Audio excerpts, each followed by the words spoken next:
प्रविश्य मम वाचमिमां प्रसुप्तां सञ्जीवयत्यखिलशक्तिधरस्वधाम्ना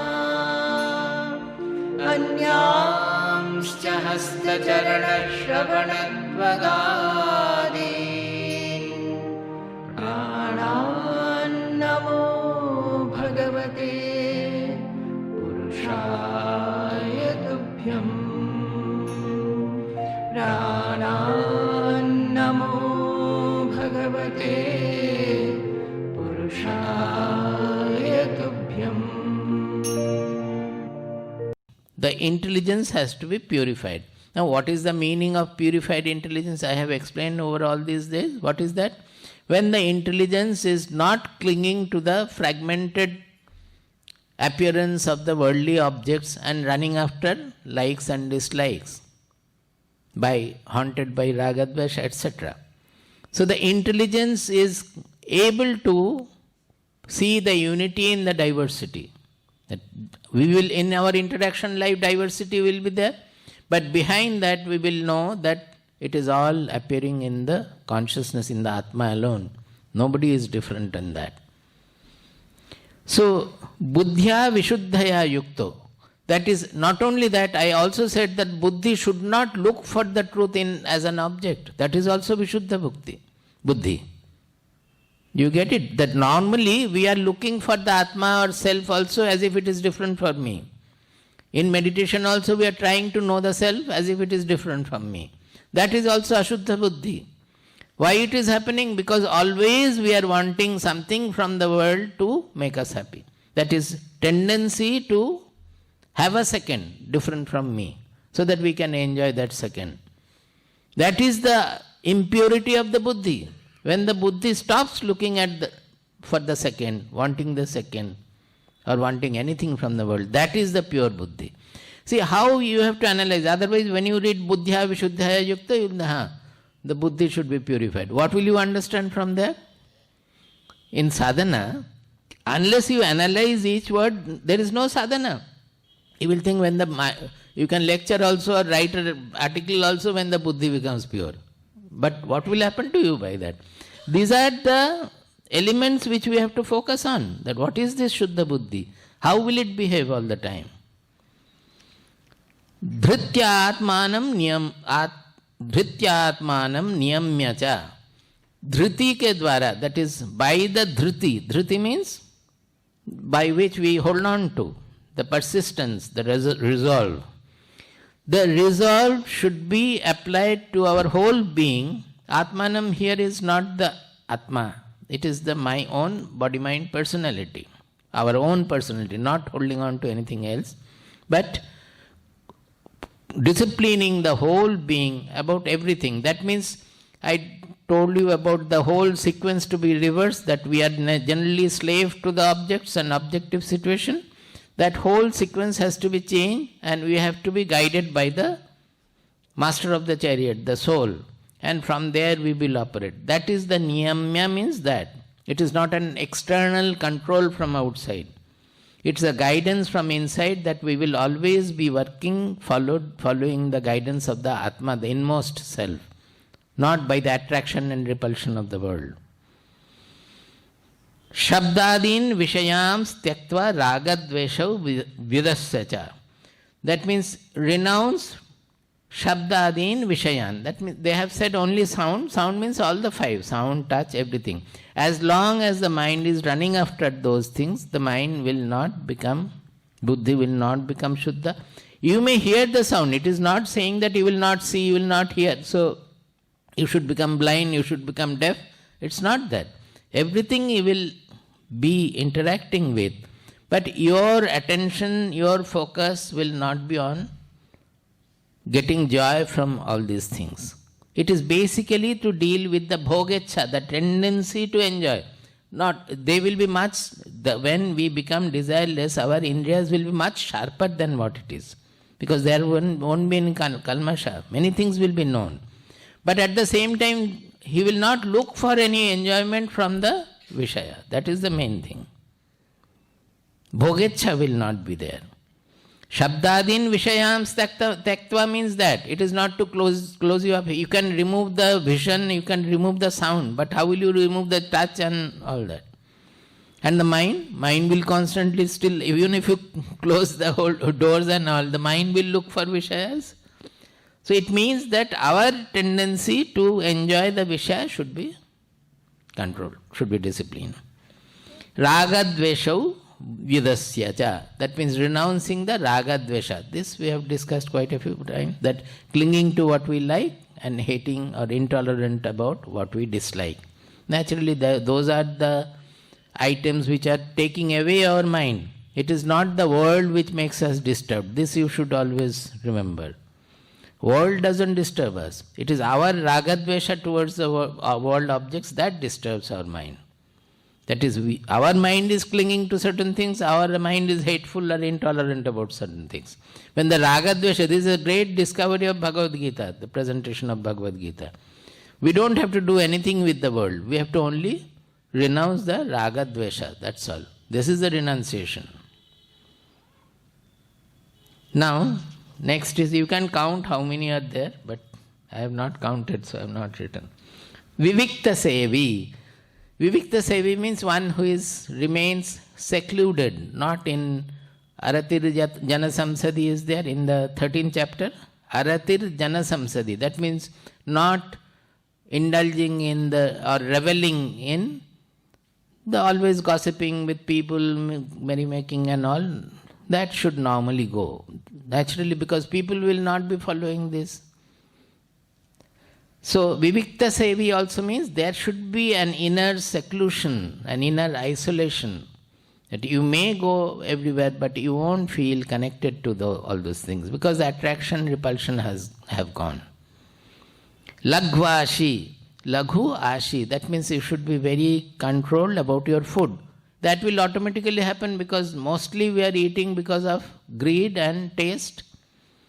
Now, if we can keep away the greed and preference, prejudice towards taste, you will find a new taste is coming from the food. It's not the taste of the masala. It is which is nutritious to your body, that will be the tastiest food for you. So, you will take only that much which is good for the body, nutritious for the body, and only quantity also only that much which will be helping your body to remain sattvic and proper. So Lagvashi doesn't mean that you will take only less food. You should have enough food also, but it is not guided by the greed or taste or anything. It should be guided. Taste is there, but a different kind of a taste. It should be guided by our natural sensitivity, which is good and how much is good.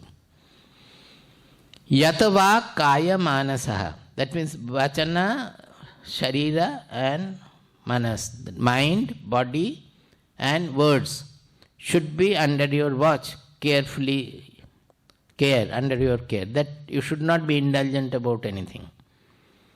These are all part of the Kevala Jnana Nishtha, the Nishtha Jnanasya Yapara. That means he still needs this. हो गया सोचना नहीं है, होना बहुत बाकी है. ध्यान योग परो नित्यम. Always you will be dhyana yoga paraha. Para means that considering dhyana yoga to be the supreme. Because the mind is always given to that, whenever you have time, automatically the mind will go into meditative silence. You don't have to do dhyana. You become that you are considering, what you are considering to be supreme? The knowledge of what? Your own identity. So, whatever you do, always the buddhi, the mind is focused on that. So when you sit for dhyana, automatically it will become, you will get into meditative silence. Vairagyam samupashritaha. Samupashrita means samyak upashritaha.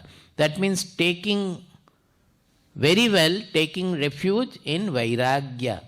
Now, this dhyana yoga paro nityam vairagyam samupasthita. I said that in our sadhana there are two things.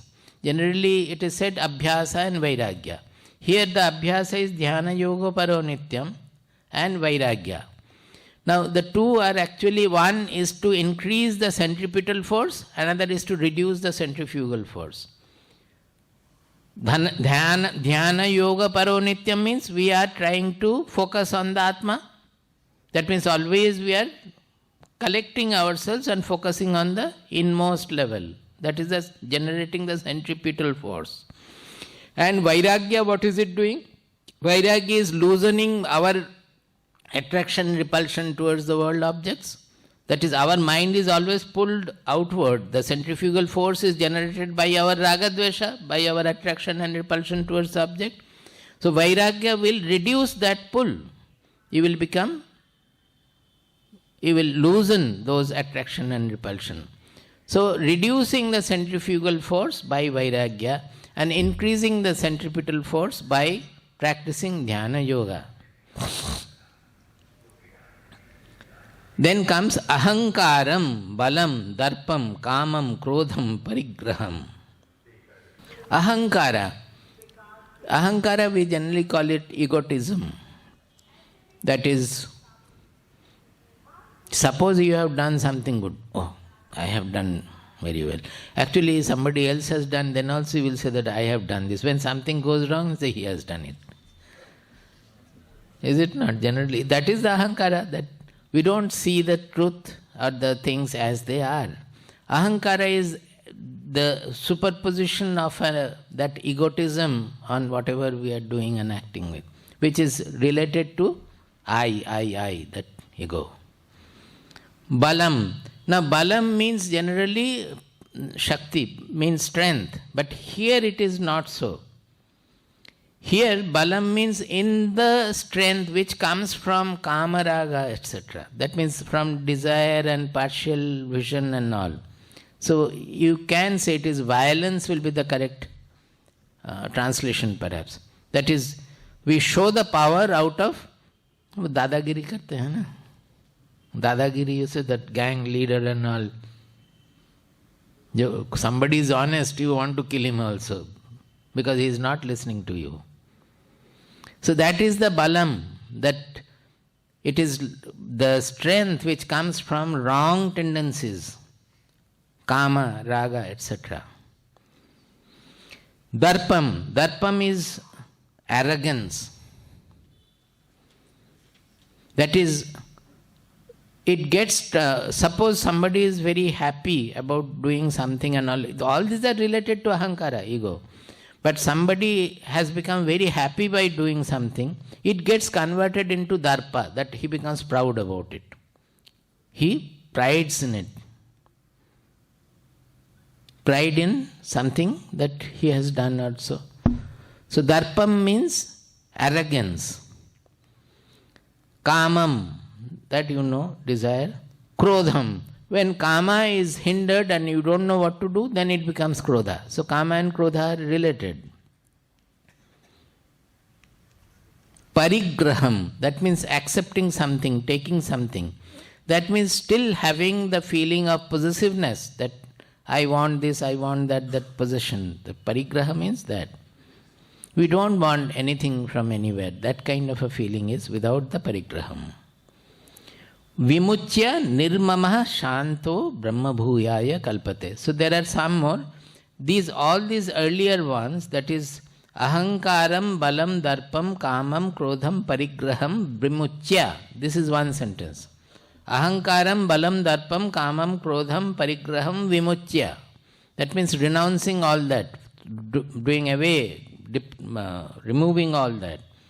What will you become? Nirmamaha, free of I-ness and mindness. Mama means mind. Nirmama means that free of mindness. The first portion, ahankara, means I-ness.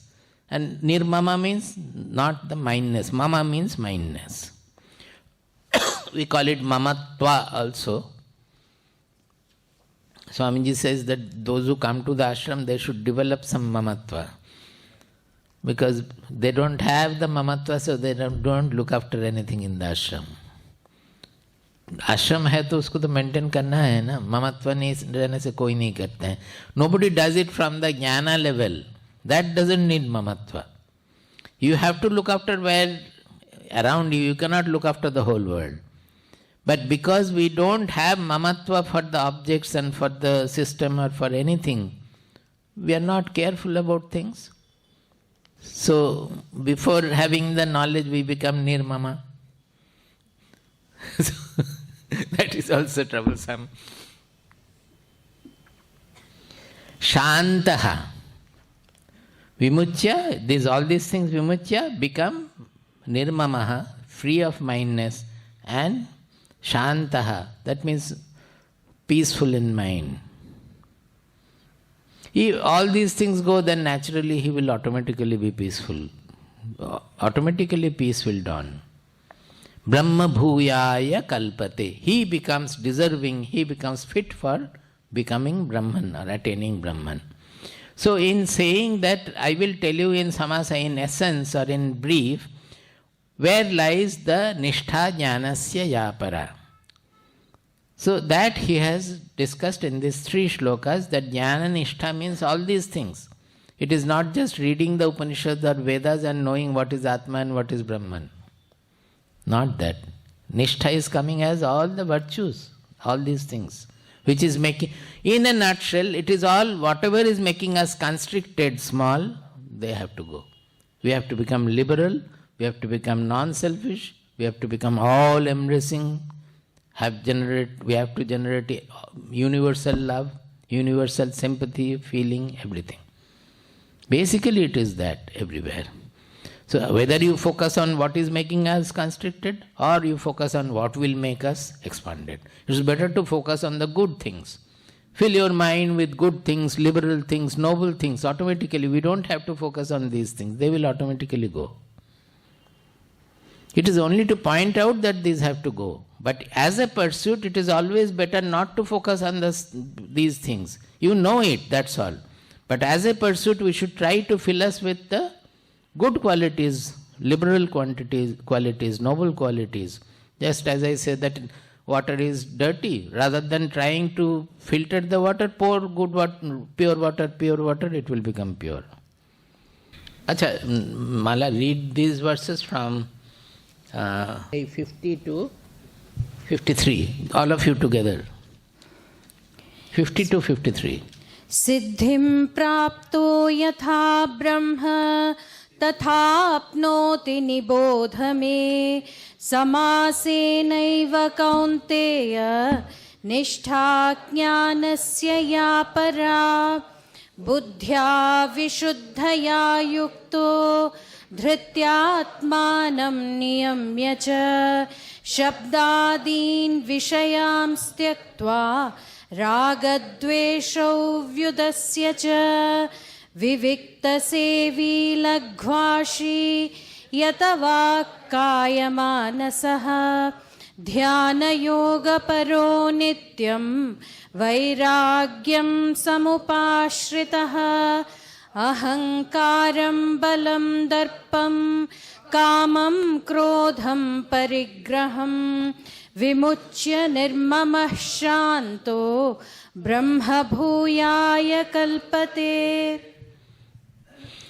ब्रह्मभूतः प्रसन्नात्मा ब्रह्मभूतः प्रसन्नात्मा न शोचति न काङ्क्षति न शोचति न काङ्क्षति समः सर्वेषु भूतेषु समः सर्वेषु भूतेषु मद्भक्तिं लभते पराम्. मद्भक्तिं लभते पराम्. See the sequence. Madbhaktim labhate param. After all this, Brahmabhuta prasannatma na shochati na kankshati samas sarveshu bhuteshu madbhaktim labhate param. He attains then, this is the bhakti. It is the jnana rupa bhakti, shuddha bhakti, you can say to extent para bhakti. That in the 7th chapter, 16th verse, he has said that आर्तो जिज्ञासुरर्थार्थी ज्ञानी च भरतर्षभ चतुर्विधा भजन्ते माम जनाः सुकृतिनो अर्जुन आर्तो जिज्ञासुरर्थार्थी ज्ञानी च भरतर्षभ. That is 4 kinds of people, they worship me. What are they? Artaha. Artaha means those who are in difficulty, those who want relief from me. Jijnasu, they are curious about knowing things, etc. Curious about truth also. Artharthi, those who want some money, property or something in the objective form. The three are like this. Only the last one is Jnani cha Bharatarshava. Jnani also worships me. Then he says, Tesham Jnani Nityayukta Eka Bhaktir Vishishyate. Of the four, the Jnani is one who is always connected to me because he has already, Buddhi is anchored in the soul. Eka Bhaktir Vishishyate. He doesn't run after all the temples. The other day we said that on Saturday that lady used to go to see all the Kali temples of Calcutta. If she misses one, then she will be very upset. Eka Bhaktir Vishishyate. The Jnani is, he is not multi-directed. He is one-directed. He is one-pointed. Priyohi Jnanino Atyartham Aham Sacha Mama Priyaha. Jnani is most priya for me. I am dear to him and he is also dear to me. See, the Jnani is given the highest position in bhakti. Udara sarva evaite jnani tu atmaiva me matam. Of the four, Jnani is the most liberal. He is like my own soul. Because they are also trying to, the Jnani is trying to get dissolved into the soul. Asthitah sahi yuktatma mamevanu gatim. Bahunam janmanam ante jnanavan mam prapadyate. Vasudevah sarvamiti samahatma sudurlava. See, he says that Jnani is extremely rare. So he says, Bahunam janmanam ante, somebody, he worships me through knowledge. Because generally the knowledge pursuits are extremely rare. Suppose we had here bhajan and all, you will find 500 people will come with lot khol, kattal and everything. Hare Rama, 500,000, 2,000, whatever you know. In Delhi they had told me that, आपका क्या होता है, आप PhD भाषण देते हैं, 5 भी लोग नहीं आते हैं. यहाँ लगाइए भगवती जागरण, हम 2,000 लोग को लेके आएंगे. It is true. What he says is true. Jnani is extremely rare. People who want knowledge also is extremely rare. Vasudevah sarvamiti. For the Jnani, what is that? The Vasudeva is everywhere because the Atma is everywhere for him. Sa Mahatma Sudurlabha. Such a saint, such a Mahatma is extremely rare. Because most of the Mahatma will be doing puja or restricted in the bhakti. It is like that only. By nature it is so. The Mahatma who is a knower is extremely rare. That even Kathopanishad, those who have studied in the morning, those shlokas we have explained. Ascharyavat pashyati kashchidenam ascharyavat shrunot vadati tathaiva chanya ascharyavat chainam anya shrunoti. वो तो भगवद गीता हो गया. Kathopanishad is different. Kathopanishad is आश्चर्यवत. आश्चर्यो वक्ता कुशलोस्य लब्धा आश्चर्यो ज्ञाता कुशलानुशिष्टः. That Bhakta of that, the person explaining this is Ashcharya is extremely rare, wonderful. Even listening to Kushalosya Labdas, जो सुनकर समझते हैं ये भी बहुत rare है. Skillful listener. Ashcharyo jnata kushalanushishtah. A knower is still rarer, a knower who has been taught by another knower who has followed his guru. That is a whole parampara. Kushalanushishtah means who has been given the discipline, who has been, who has known remaining under the tutelage of another person. So he also will be, Kushala will be another person, so the parampara is being mentioned there.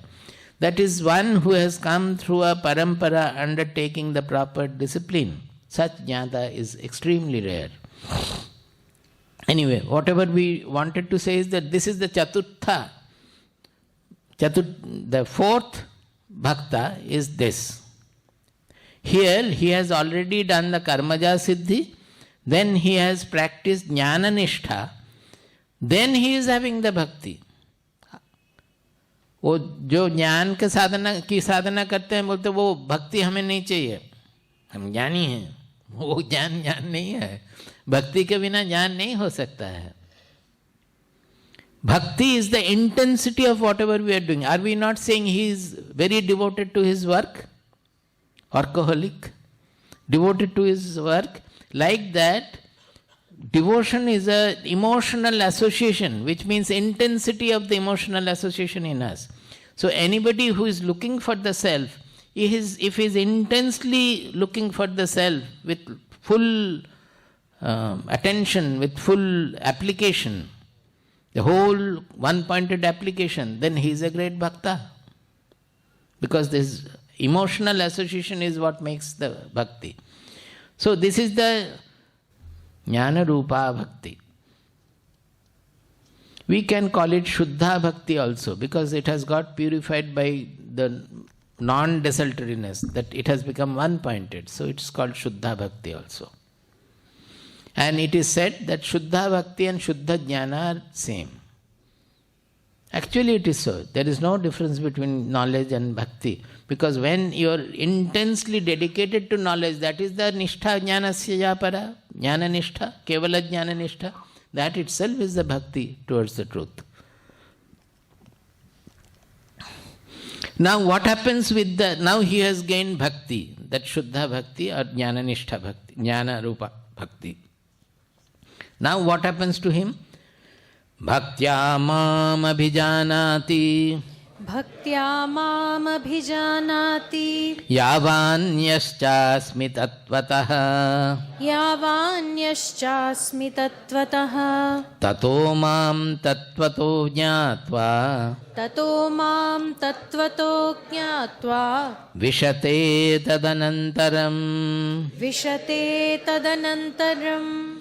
He says, Bhaktya mam abhijanati. You should be attentive. Bhaktya mam abhijanati. That is this bhakti which he got from the jnana nishtha. That bhakti, applying that bhakti, he is knowing me. Jnana and bhakti are alternating. First, it is karmaja siddhi. Karmaja siddhi is taking him to Nishtha Jnanasya Para. Now this Jnana Nishtha is giving him the bhakti. And that bhakti, by that bhakti is coming to know me, who am I and how much I am. The two are interchanging, is it not? Tattvato jnatva. He comes to know me in essence. And not only that, Yavan yaschasmi, who am I and how much am I? That means in all my coordinates, all my parameters he comes to know. It is not just knowing me as in the meditation as the Nishkriya Brahma, Nishkriya Atma, non-acting stillness of the impersonal truth. In Samadhi we are coming to know the still in the stillness of the impersonal truth. It is not only that aspect, that truth has become the world. So how he has become the entire world, that also he understands by that bhakti, that supreme bhakti.